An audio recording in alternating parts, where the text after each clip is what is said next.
Good morning, good morning. So simple comparison tayo, no? Tsaka test nitong Bluetooth EB70.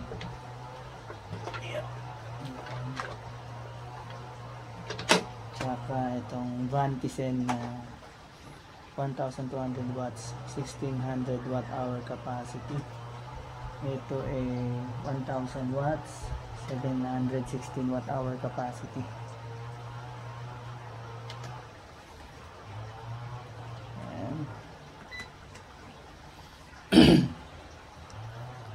Si Vantisen meron siyang display na voltmeter, 12.6 volts at 100%. Sinerge ko to kahapon. Ito naman 100% din, naka-charge din mo, naka 60 Hz. Gawin natin sa 50 Hz, 60 Hz natin. Saka tanggalin natin yung eco mode.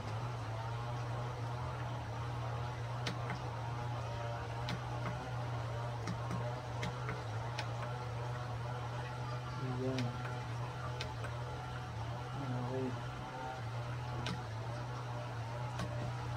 Okay, 60 Hz, hindi siya naka-eco mode. Unang test natin, hair dryer. Itong hair dryer na to, yan, mababa lang to.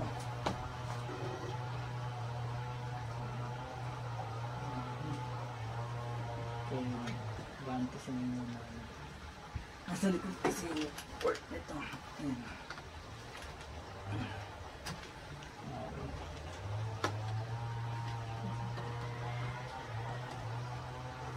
So hindi natin makikita kung lalabas yung overload o hindi.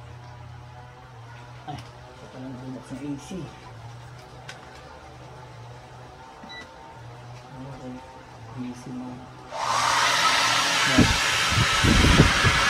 Kayang-kayang niya.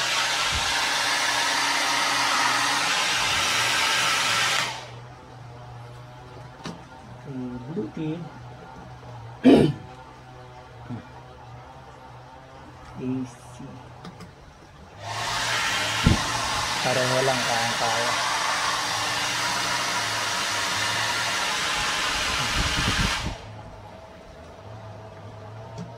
Umandar ka agad yung fan ni Bluetooth. Si Vantisen hindi na, pero yung fan ni Bluetooth tahimik lang. Ito, power tools. Ito, try natin. Mitsubishi 1050 watts.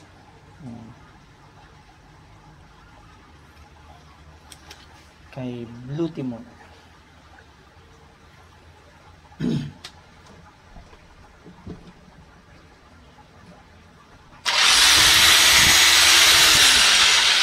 So, yun ano.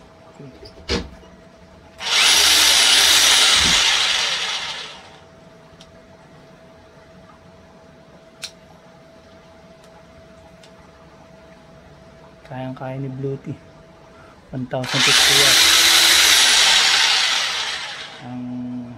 Pero umaandar kagad yung fan niya.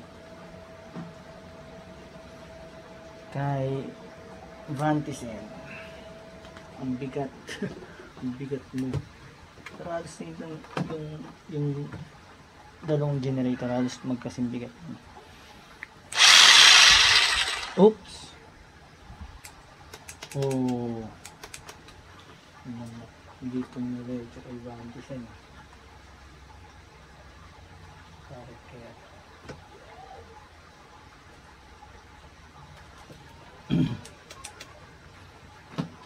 Ay. Ano ba?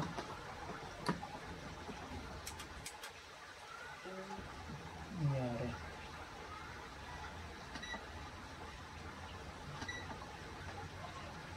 Overload.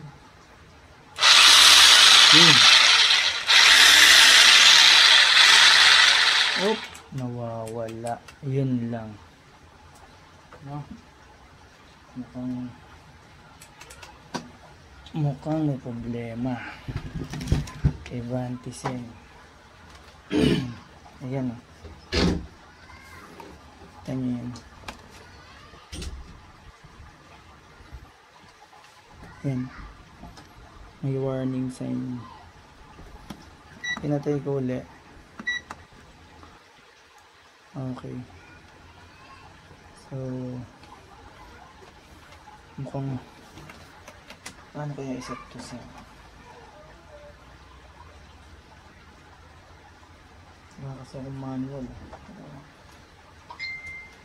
Supposedly kaya niya to 1050 watts.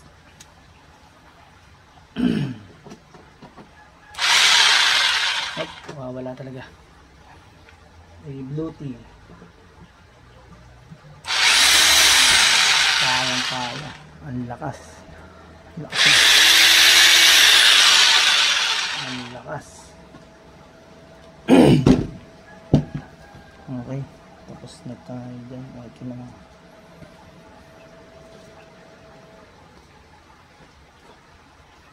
Eto. 1,200 watts. Iron steam. Tama ba? Garment steamer 1,200 watts. Try natin muna kay Bluetooth.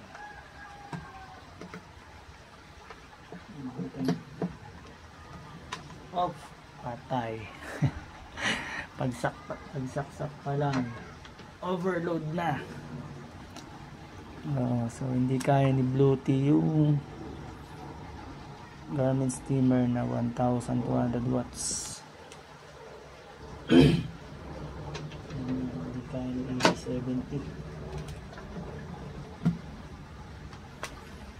Ito kay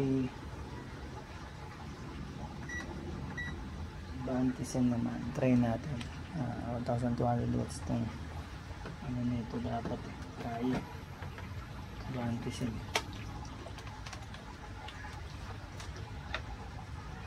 Oh, hindi rin kaya. Overload din. Ano kaya yun? Para yung hindi nila kaya. Siguro yung surge. Yung power surge. Yung power surge niya.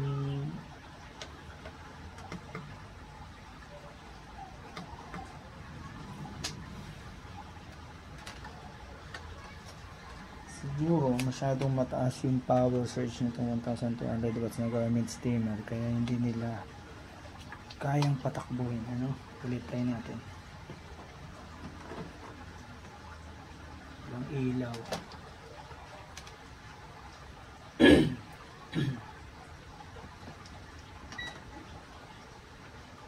Oh, ilaw siya. Yun. So umiilaw, ano? Umandar naman siya ngayon kay Vantisen. Ayun, gumagana siya kay Vantisen.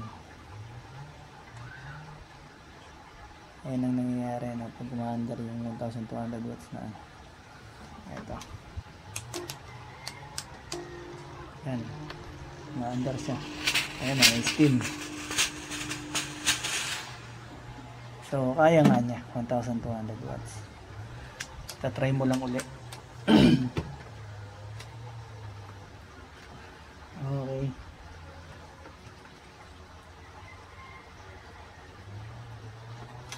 So nag-automatic off naman yung ano steamer. Ayan. Wala siyang ano. At least kaya na ni Vantisen to, no? Pero yung Mitsubishi na power tools na ano, hindi kaya. Drill. Ito.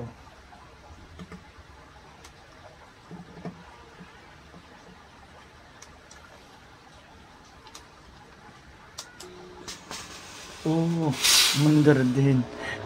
Mandar din. Itatry lang ulit. Okay. So, kaya nila pareho. Mandar din. Ayan. Ayan ang steam. So, tatry mo lang ulit pagka nag-overload. Ayun, katulad yan, nag-overload na naman. Ito rin. Ito, hindi siya basta nag-overload. So, yun yung simple comparison natin dun sa dalawa. Charger. Yung charger nila, ito. Kay Bluetooth. Yan. Kita ba? Ayan, kay Bluetooth. 25.2 volts, 8 amps. Ayan. Kita. Pero 200 watts to. Pag nagcha-charge dyan.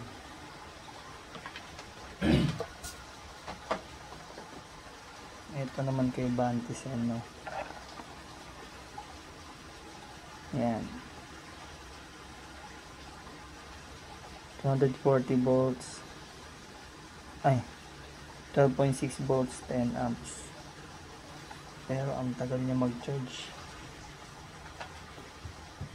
Overall, pareho naman silang okay. Hindi ko pa sila nade-drain test or capacity test kung ano. Pero mukhang okay naman pareho. Ito, life VO for yung battery. Ito naman, lithium ion. So, ayun lang. Approve. Pareho.